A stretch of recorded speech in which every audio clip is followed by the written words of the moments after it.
Sarah Mitchell stood in front of her bedroom mirror at 5:30 a.m., adjusting her navy blue blazer one last time. At 42, she had mastered the art of power dressing. Elegant but not flashy, professional but not stiff. Her natural hair was styled in a neat, professional manner, reflecting years of refusing to conform to others' expectations of how a black woman in corporate America should look. The early morning sun hadn't even risen over Atlanta when her Tesla Model S pulled into her reserved parking spot at her Buckhead mansion. She double-checked her designer briefcase, making sure all documents were in perfect order. Inside were 3 forms of identification, her company credentials, and the private jet authorization papers she had used hundreds of times before. As chief financial officer of Turner Industries, a Fortune 500 company, these early morning flights had become routine over the past 5 years. Her phone buzzed with a message from her assistant, Maria. All set for the 7 a.m. departure. Weather clear in both ATL and NYC. Board members confirmed for 11 a.m. meeting. Sarah smiled, remembering how far she had come from her humble beginnings in South Atlanta. Her mother, a high school teacher, had always told her, "Education and excellence are tickets nobody can take from you." Those words had guided her through Spelman College, then Harvard Business School, and finally to her current position. The drive to Atlanta International Airport's private terminal was smooth, with barely any traffic at this early hour. Sarah hummed along to classical music, mentally reviewing her presentation for the New York board meeting. The quarterly numbers were excellent, and she had orchestrated a major acquisition that would be announced today. This was supposed to be one of her proudest moments. As she pulled up to the private terminal, the familiar sight of sleek private jets lined up on the tarmac greeted her. The terminal itself was a modern glass and steel structure designed to cater to corporate executives and wealthy clients who could afford to skip the main terminal's hustle and bustle. Sarah had used this terminal at least twice a week for the past 5 years, becoming a familiar face to most of the staff. The valet, Michael, greeted her with his usual cheerful smile. "Good morning, Ms. Mitchell. Another early start," he said, taking her car keys. She appreciated how he always remembered her name and treated her with genuine respect, something she had learned to value in her professional journey. Walking into the terminal, Sarah noticed a few other early morning travelers, a mix of corporate executives and wealthy individuals, most engrossed in their phones or laptops. The clean, minimalist space smelled of fresh coffee and leather seats. The usual morning staff was there, Jenny at the coffee bar offering premium beverages, and Tom at the front desk coordinating flight schedules. Sarah checked her Apple Watch, 6:45 a.m., perfect timing. Her heels clicked confidently on the polished floor as she walked toward the security checkpoint. She already had her credentials in hand, a habit developed from years of efficiency. The morning light was now streaming through the terminal's floor-to-ceiling windows, casting long shadows across the pristine floor. Her mind was already in New York, thinking about the board meeting. The acquisition she had engineered would create over 1,000 new jobs and expand their market share significantly. As CFO, she had spent months ensuring every detail was perfect. The contract was safely stored in her briefcase, along with the presentation she would deliver in a few hours. What Sarah didn't know as she approached the security checkpoint was that today would be different. The regular security guard, Robert, who had checked her credentials hundreds of times before, was out sick. In his place stood James Peterson, a new guard with old prejudices. As she walked toward him, she noticed something slightly off in his expression, but pushed the thought aside. After all, this was 2024, and she was a high-ranking executive in one of America's largest companies. Little did Sarah realize that the next few minutes would not only change her day, but would become a turning point in addressing systemic discrimination in private aviation security. Her years of professional accomplishments, her Harvard MBA, and her C-suite position were about to collide with something she had fought against her entire career: raw, unfiltered prejudice. Standing there in her impeccable suit, with perfect credentials in hand, Sarah was about to face a situation that would test her composure, challenge her dignity, and ultimately lead to changes that would affect countless others after her. James Peterson stood at his post, his security badge gleaming under the terminal's bright lights. It was only his 3rd week on the job at the private terminal, and he already had strong opinions about who belonged there. When he saw Sarah Mitchell approaching, his face hardened, and his hand instinctively moved to rest on his security belt. ID and authorization papers, he barked, not using the courteous please or good morning he had offered to previous passengers. Sarah, maintaining her professional demeanor, handed over her credentials. Company ID, driver's license, and private jet authorization papers, all neatly organized as usual. Peterson barely glanced at the documents before saying, "These can't be right. You must be in the wrong terminal." His voice was loud enough that several nearby travelers looked up from their phones. Sarah felt her heart rate increase, but kept her voice steady. "Sir, I assure you these documents are correct. I use this terminal twice a week for business travel. I'm the CFO of Turner Industries, and I have a 7 a.m. flight to New York," Sarah explained calmly, pointing to her clearly printed credentials. Peterson picked up her company ID, turning it over as if searching for signs of forgery. "CFO?" he scoffed. "Look, the private terminal is for executive travel. The main terminal is that way." He pointed toward the airport's public entrance, a half-mile away. Sarah took a deep breath, remembering similar situations she had faced throughout her career. "Sir, I understand you're doing your job, but I've been using this terminal for 5 years. You can check with your supervisor or the front desk. They all know me." Instead of verifying her statement, Peterson reached for his radio. "I need backup at the security checkpoint. Got a situation here." His eyes never left Sarah, as if expecting her to run. Other passengers continued walking through the checkpoint with minimal scrutiny, some giving Sarah sympathetic glances. Tom, the front desk coordinator who knew Sarah well, noticed the commotion but was busy handling an urgent call. Jenny from the coffee bar watched nervously, knowing something was very wrong with how the new guard was treating one of their regular clients. "Ma'am, if you don't leave now, I'll have to escort you out," Peterson threatened, his hand still resting on his belt. Sarah noticed his other hand was clenched into a fist. At this point, Sarah quietly pulled out her phone and began recording. "I'm documenting this interaction," she stated firmly. "I have every right to be here, and your treatment of me is completely inappropriate." Peterson's face reddened. "Recording is not allowed in secure areas," he snapped, though there were no such signs posted, and other passengers were freely taking selfies nearby. 2 more security guards arrived, responding to Peterson's call. Sarah recognized one of them, Officer Rodriguez, who had checked her credentials many times before. "What's the problem here?"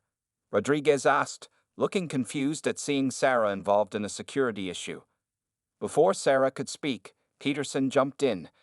"This woman is trying to access the private terminal with suspicious documents. Claims she's some kind of executive." Rodriguez's eyes widened in recognition. "James, this is Ms. Mitchell. She's a regular here, one of our most frequent flyers. Her credentials are absolutely in order." Peterson's face showed no embarrassment or regret. Instead, he doubled down. "Well, I need to see additional verification. Maybe a letter from the company president or—" "That's enough." A sharp voice cut through the tension.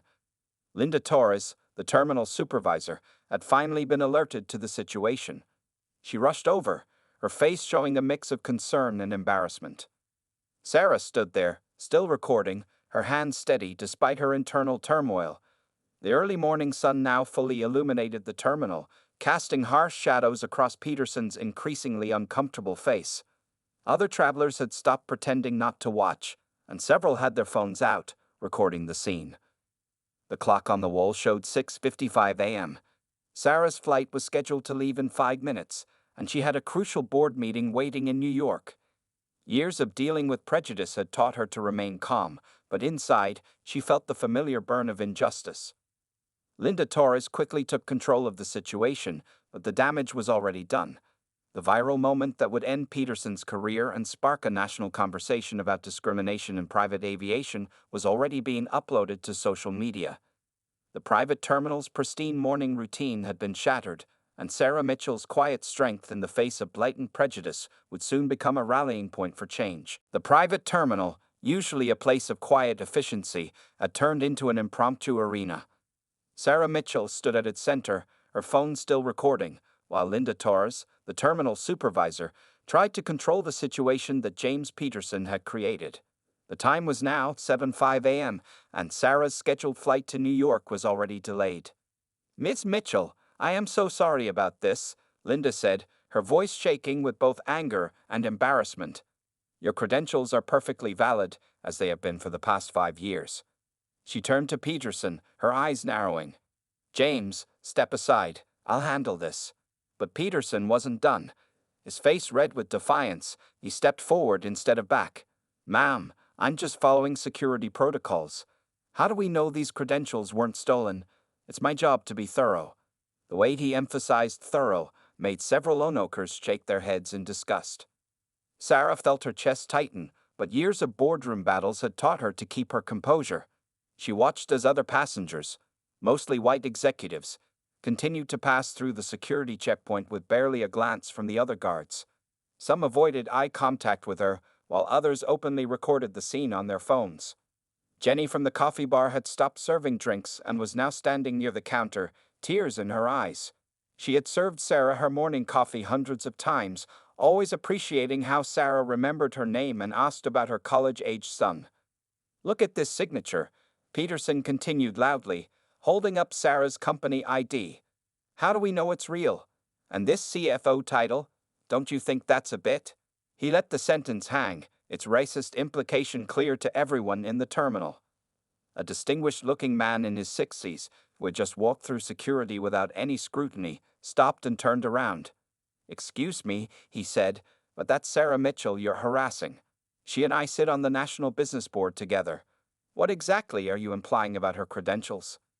The man was William Cartwright, CEO of a major consulting firm. Sarah had worked with him on several projects, but she hadn't expected to see him here. His intervention, while well-meaning, only added to her humiliation. She didn't need another person to validate her existence, her credentials, or her right to be there. Linda Torres was now on her phone, urgently speaking with airport management. Tom from the front desk had finally finished his call and rushed over, holding printed copies of Sarah's flight history at the terminal, hundreds of flights over the past 5 years. Mr. Peterson, Tom said, holding up the records, Ms. Mitchell has flown from this terminal 472 times in the past 5 years. She's one of our most valued clients. His hands were shaking with anger as he spoke. The other security guards, including Officer Rodriguez, looked increasingly uncomfortable. They had stepped back, clearly wanting to distance themselves from Peterson's behavior. The terminal's usual morning buzz had been replaced by tense silence, broken only by the occasional click of phones recording the incident. Sarah finally spoke, her voice clear and controlled. I would like to speak to the head of airport security and your diversity and inclusion officer. She looked directly at Peterson. This isn't just about me catching my flight anymore. This is about making sure no one else has to experience this kind of treatment. Peterson's response was to reach for Sarah's briefcase. I'll need to do a thorough search of this, he said, emphasizing thorough again. But before he could touch it, Linda Torres stepped between them. That's enough. Linda's voice echoed through the terminal. James Peterson, you're relieved of duty effective immediately. Please surrender your security badge and exit the terminal. A security director from the main airport terminal had arrived, alerted by Linda's urgent call. He took one look at the scene, the numerous phones recording, Sarah's dignified stance, and Peterson's aggressive posture, and knew this situation would have serious repercussions. Sarah glanced at her phone. 7:15 a.m. now. Her crucial board meeting in New York was starting to feel impossible to reach on time. But as she stood there, straight-backed and composed, she realized this moment was perhaps more important than any board meeting. Her mother's words echoed in her mind. Sometimes, baby, standing your ground is more important than reaching your destination. The morning sun now filled the terminal completely, highlighting the tears of frustration that Sarah refused to let fall. Her phone continued recording as Peterson finally, reluctantly, unpinned his security badge, his hands shaking with anger rather than shame. The video that would soon shock social media and change airport security policies was almost complete, but the impact of this morning was just beginning. Linda Torres had seen many challenging situations in her 15 years as terminal supervisor, but nothing like this. As she watched James Peterson reluctantly remove his security badge, her mind raced through the immediate actions needed to fix this disaster. The clock now showed 7:20 a.m., and Sarah Mitchell's critical New York meeting seemed increasingly out of reach. Miss Mitchell, Linda said, pulling herself to her full height. Please come with me to our private lounge. We'll sort this out immediately. She gestured toward the exclusive waiting area usually reserved for airline executives. But Sarah stood her ground, still recording. No, Linda. This needs to be handled right here, where it happened. Moving to a private room won't erase what everyone just witnessed. Her voice remained steady, though her hands had started to tremble slightly. The terminal's atmosphere had completely transformed. Regular morning travelers had stopped pretending to be busy on their phones and were now openly watching. Jenny from the coffee bar had started bringing cups of water to people who had been waiting, including Sarah, who accepted it with a grateful nod. Suddenly, the terminal doors opened, and Charles Richardson, the airport operations director, strode in. Someone had obviously called him at home. He was wearing a casual polo shirt instead of his usual suit. His face was grim as he surveyed the scene. I came as soon as I heard, he said, moving directly to Sarah. Ms. Mitchell, on behalf of the entire airport authority, I want to express our deepest apologies. He turned to where Peterson still stood, now looking less confident. Mr. Peterson, please follow Officer Rodriguez to the security office. We'll need a full statement. Peterson's face turned an even deeper shade of red. I was just doing my job. These private terminals, they need extra security. How was I supposed to know she was really a... Choose your next words very carefully, Charles interrupted, his voice sharp enough to cut steel. The terminal fell completely silent. Sarah took a step forward, her professional demeanor never wavering. Mr. Richardson, this isn't just about me. How many others has he treated this way? How many gave up and walked away? We need to review all his shifts. William Cartwright, the CEO who had spoken up earlier, stepped forward again. I'll be happy to provide a statement. What I witnessed here was clear discrimination, and my company will be following up officially. The atmosphere shifted as more executives in the terminal began speaking up. A woman in her 50s approached Sarah, introducing herself as Patricia Wam, a senior vice president at a major tech company. I fly through here every week, she said. This can't be an isolated incident. Linda Torres was already on her tablet, pulling up security footage from Peterson's previous shifts. Her face grew increasingly troubled as she quickly scrolled through the recordings. Mr. Richardson, she called, you need to see this. The recordings showed a clear pattern. Over his 3 weeks of employment, Peterson had stopped and excessively questioned multiple passengers of color, while white passengers walked through with minimal scrutiny. The evidence was damning. Sarah's phone buzzed. It was Maria, her assistant, probably wondering why she hadn't heard from her boss. The New York board meeting was now impossible to make on time, but something more important was happening here. I want every minute of his shifts reviewed, Charles Richardson commanded. Ms. Mitchell, would you be willing to work with our team to help implement new security training protocols? We clearly need them. Tom from the front desk approached with a solution. Ms. Mitchell, we can have another private jet ready in 30 minutes. I've already called New York to explain the situation. They're pushing the board meeting to the afternoon. As if on cue, Sarah's phone rang. It was the CEO of Turner Industries himself. She stepped aside to take the call, and the conversation was brief but supportive. When she returned, her expression showed relief mixed with determination. The board meeting has been rescheduled, she announced. They want me to stay here and handle this situation. Apparently, this incident needs to become a catalyst for change. Linda Torres was already coordinating with the airport's HR department. Security cameras continued recording as Peterson was escorted out, his former colleagues pointedly stepping away from him. The morning sun now filled the terminal completely, highlighting the diverse group of business leaders who had gathered around Sarah, offering support and sharing their own stories. What had started as one woman's humiliation was transforming into a moment of unity and potential change. The private terminal, usually a place of quiet privilege, had become ground zero for what would soon become a national conversation about discrimination in high-end travel services. The next few hours revealed a disturbing pattern that went far beyond James Peterson's 3 weeks of discrimination. As Sarah Mitchell sat in the airport's main conference room with Charles Richardson and a team of investigators, the true scope of the problem began to emerge. Linda Torres wheeled in a large screen, her hands full of USB drives containing security footage. We've been reviewing everything, she said, connecting her laptop to the display. It's worse than we thought. The clock on the wall showed 10:30 a.m., and what started as one incident had turned into a full-scale investigation.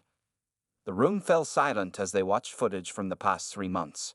Peterson wasn't the only guard who had shown bias. Several other security personnel had displayed similar patterns of behavior, though none as blatant as his. "Look at these numbers," said Marcus Johnson, the airport's data analyst, pointing to a spreadsheet.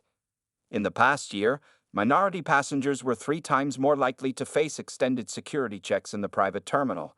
The average delay for them was 22 minutes longer than for other passengers.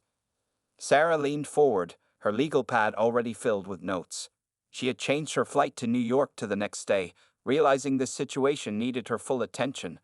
Her phone kept buzzing with messages of support from other executives who had witnessed the morning's events. "There's more," Linda added, pulling up another file. "We found complaints that were never properly addressed. They were marked as resolved, but were actually just buried in the system." Her voice shook with anger and disappointment.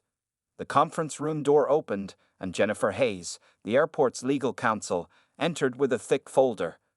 "We've got Peterson's employment history," she announced. "He was fired from 2 other security positions for similar incidents. Somehow, these red flags were missed during his hiring." Charles Richardson removed his glasses and rubbed his temples. "How did we miss this? How did our hiring process fail so completely?" The question hung heavy in the air. Sarah spoke up, her voice calm but firm. "The real question is, how do we fix it? Not just Peterson, not just this terminal, but the entire system." She stood up and walked to the whiteboard, picking up a marker. "We need comprehensive change." As she began writing, other airport officials started sharing their own observations. A pattern emerged of how subtle discrimination had become almost invisible to those who weren't its targets. Tom from the front desk had compiled a list of regular passengers who had suddenly stopped using the terminal over the past year. "We need to reach out to them," he suggested. "Find out if they experienced similar treatment." The investigation took an unexpected turn when Patricia Wam, the tech executive from earlier, returned with her laptop. "I've been monitoring social media," she said. "Sarah's video is going viral. Other passengers are sharing similar experiences from private terminals across the country." Security camera footage showed Peterson being escorted to his car, still protesting his innocence. His employee locker had revealed a notebook with troubling entries about passengers he considered suspicious, his criteria clearly based on race rather than any legitimate security concerns. Jenny from the coffee bar had come forward with her own statement. "I saw things that made me uncomfortable," she admitted, tears in her eyes. "But I didn't know who to tell or how to report it. I felt powerless." Sarah's phone rang again. This time it was a national news network requesting an interview. Similar calls had been coming in all morning as the story spread. What happened to her was becoming a tipping point in a much larger conversation. Charles Richardson stood up, looking determined. "Ms. Mitchell, would you consider heading a task force? We need to completely overhaul our training and reporting systems. Your experience in corporate leadership could be invaluable." As Sarah considered the offer, Linda Torres displayed one final piece of evidence: a security log showing how Peterson had treated passengers differently based on their appearance. The numbers were undeniable, the pattern clear as day. "I'll do it," Sarah said, "but on one condition. This can't be just about image control. We need real, lasting change." She turned to the whiteboard and began outlining a comprehensive plan for reform. Outside the conference room, the private terminal had returned to its normal operation, but something had fundamentally shifted. The morning's events had cracked the polished surface, revealing systemic problems that could no longer be ignored. Peterson's career in security was over, but his actions had inadvertently sparked something much bigger than himself. What started as one woman's humiliation was transforming into a movement for change in private aviation security across the country. By late afternoon, Sarah Mitchell's morning ordeal had become national news. The private terminal's security footage, combined with Sarah's own recording, played on major news networks. Her phone hadn't stopped ringing since the video went viral, but she remained focused on turning this incident into meaningful change. "Another private airport in Dallas just called," Linda Torres announced, entering the conference room where Sarah and the airport team were still working. They want to know about our new security protocols. Apparently, they've had similar incidents.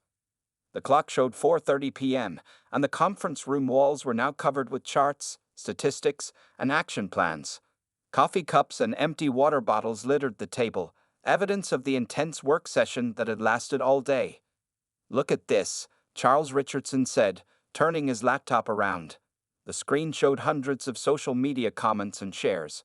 Hashtag privilege check and hashtag flying while black are trending.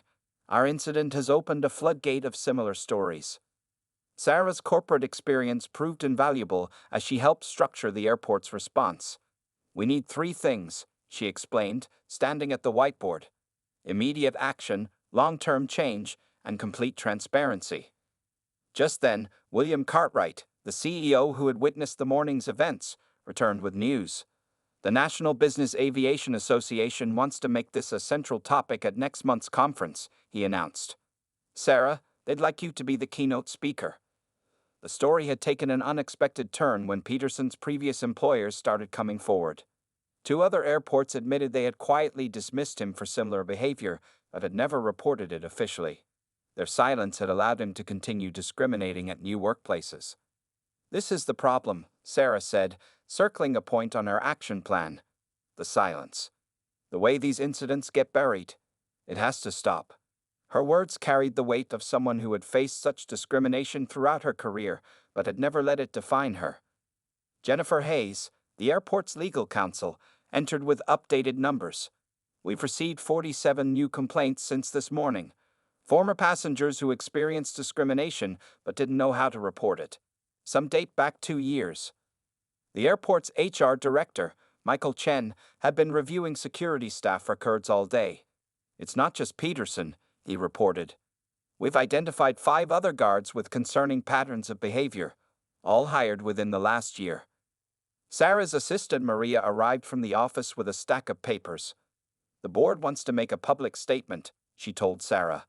"They're fully supporting your decision to delay the New York meeting and handle this situation." The impact spread beyond just security practices. Airlines began reviewing their own policies. Other airports started calling, asking for guidance. What happened to Sarah was becoming a catalyst for industry-wide change. Patricia Wom, the tech executive, had been working with her team to develop a new app. "We're creating a secure platform for reporting discrimination in private aviation," she explained. "Something that can't be buried or ignored." By early evening, the story had reached international news. Sarah's phone displayed missed calls from London, Dubai, and Singapore, all private aviation hubs wanting to learn from this incident. "Ms. Mitchell," Charles Richardson said, "I think we've started something much bigger than we realized." He showed her an email from the Federal Aviation Administration requesting a detailed report of their planned changes. The airport's social media team had set up a command center in the next room. Messages of support poured in from around the world, along with hundreds of similar stories from other travelers. Jenny from the coffee bar had become an unexpected hero. Her detailed observations of Peterson's behavior with different passengers provided crucial evidence. "I just wish I had spoken up sooner," she said, her voice full of emotion. Sarah stood at the window, watching planes take off and land. The private terminal below operated smoothly now, but everything had changed. Her mother's words came back to her. "Sometimes the worst days become the most important ones." Linda Torres approached with more news. "The Airport Council International wants to create new industry standards based on our incident. They're calling it the Mitchell Protocol." As the sun began to set, Sarah reviewed the day's accomplishments. What started as discrimination by one security guard had evolved into a movement for change in private aviation. Tomorrow, she would fly to New York for her delayed board meeting, but she would arrive as more than a CFO. She would arrive as someone who had turned humiliation into hope for others. The story wasn't over, but its direction had changed dramatically. Peterson's attempt to block Sarah from her flight had instead launched her into a new role, catalyst for change in an industry that desperately needed it. 1 week after the incident, Sarah Mitchell stood at the podium in the airport's main conference center. The room was packed with journalists, aviation industry leaders, and civil rights advocates. The same terminal where she had faced discrimination now served as ground zero for revolutionary change in private aviation. Today, We're not just talking about one incident, Sarah began, her voice clear and confident. We're announcing the most comprehensive overhaul of private aviation security protocols in history. Behind her, a large screen displayed the new initiative's logo. Fair Skies Initiative. Charles Richardson, sitting in the front row, nodded approvingly. The past week had been intense. James Peterson's case had revealed deeper problems than anyone expected. After his firing, 15 more employees across different airports have been identified and removed for similar discriminatory practices.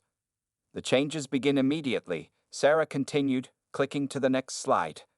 Every private terminal in our network will implement new security protocols, bias training, and a transparent reporting system.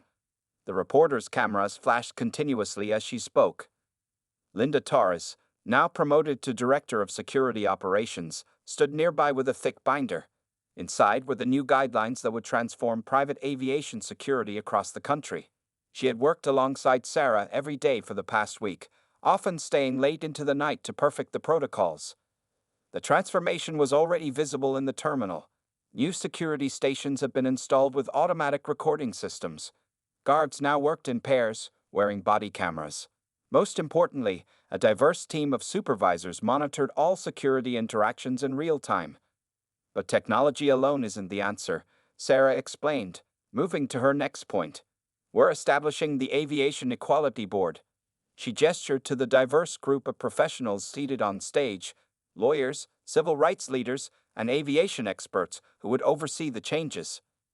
Patricia Wong's new reporting app was already making waves. In just 1 week, she announced, stepping up to the podium, we've received over 1,000 reports from across the country. Each one is being investigated thoroughly. The media coverage had been intense. Sarah's story had appeared on major news networks, and social media couldn't get enough of it. Hashtag Flying While Black had evolved into hashtag Fair Skies for All, a movement that was changing the face of private aviation. William Cartwright stood up to share the business impact. 20 major corporations have already signed the Fair Skies Pledge, committing to only use terminals that follow these new protocols. The economic pressure was forcing faster change than anyone had expected. Jenny, the coffee bar worker who had become an important witness, had been promoted to Customer Relations Manager. Her new role included training staff to recognize and report discrimination. Every employee now has a voice, she said proudly. And we're using them. The changes weren't just about security. The terminal itself had been redesigned. Gone were the intimidating dark corners and isolated security checkpoints. The new layout was open, well-lit, and monitored by a diverse team of supervisors. Sarah shared the statistics from the past week. We've already trained 500 security personnel across 30 terminals. Every single one of them now wears a body camera and follows our new protocols. The numbers on the screen told a story of rapid, meaningful change. James Peterson's replacement was a woman named Maya Rodriguez, a former military officer with a degree in civil rights law. She stood at attention in her new uniform, representing the face of change in aviation security. But our work isn't finished, Sarah emphasized, reaching the key point of her presentation. Today, we're announcing the creation of the Mitchell Scholarship. The room buzzed with interest. This program will train minority candidates for leadership positions in aviation security. The transformation went beyond just one terminal or one incident. Airlines were competing to show their commitment to the new standards. Private jet companies were rushing to implement the protocols. What started as discrimination against one woman had sparked an industry-wide revolution. Linda Torres shared the latest numbers. Complaints of discrimination had dropped by 90% in their terminal since implementing the new systems. Other terminals were reporting similar results as they adopted the changes. As Sarah concluded her presentation, she noticed a familiar face in the audience, her mother, tears of pride in her eyes. The woman who had taught her to stand strong was watching her daughter transform an industry. This is just the beginning, Sarah said, her voice full of determination. We're not just changing rules and protocols, we're changing minds and hearts. The applause that followed wasn't just for her words, it was for the promise of real, lasting change. The terminal where she had been humiliated just 7 days ago was now a model for others to follow.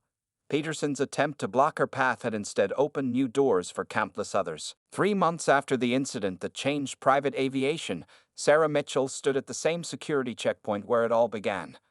The terminal looked different now, brighter, more welcoming, with new faces and new energy. But the biggest changes weren't just physical. Maya Rodriguez, the new head of security, greeted Sarah with professional courtesy. "Good morning, Ms. Mitchell. New York again today?"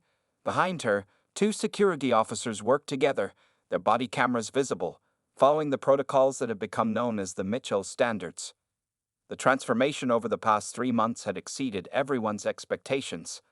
The numbers told a powerful story: 0 discrimination complaints in 90 days, a 95% satisfaction rate from all passengers, and 47 private terminals across the country had adopted the new system. "Look at this," Linda Torres said, showing Sarah her tablet as they walked through the terminal. "We just got confirmation. Dubai and Singapore are implementing our protocols next month." International adoption of the Fair Skies initiative had begun, spreading the change globally. Sarah posed at the coffee bar, where Jenny, now customer relations manager, was training a diverse group of new employees. The terminal staff now reflected the variety of passengers they served. Jenny's new training program had become a model for other airports. "Miss Mitchell," called out a young black woman in a security uniform, "I'm here because of your scholarship program." "Thank you."